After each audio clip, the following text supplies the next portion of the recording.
आप सुन रहे हैं जीके म्यूजिक एंटरटेनमेंट की धमाकेदार presented by Anuradha recording studio Siwan.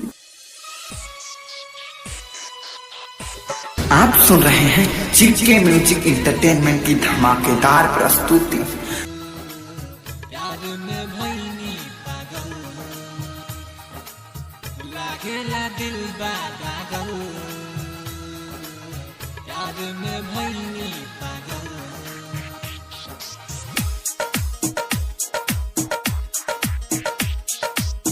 बेवफा बेवफा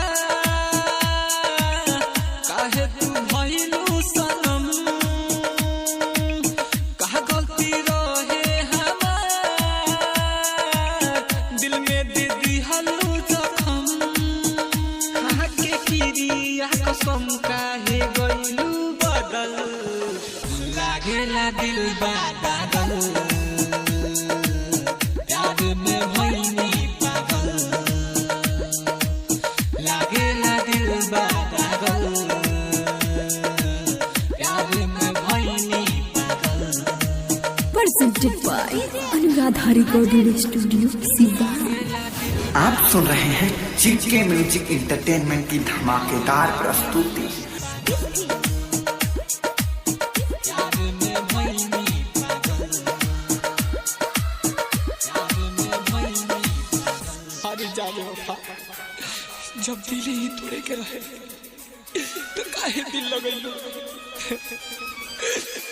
शीशा के जैसा ना दिल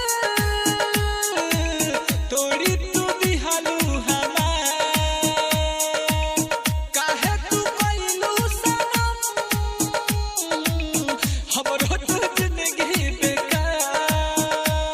तोड़े के ही बारू तू गुण से भरल, लागेला दिल पागल।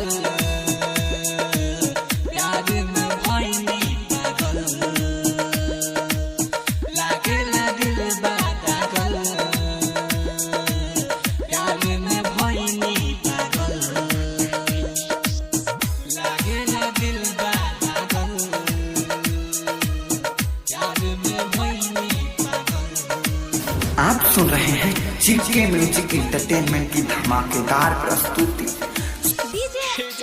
अजय ठीक लागलू तू धोखा देके, दोसरा के लिहलू हो खोज। रोआ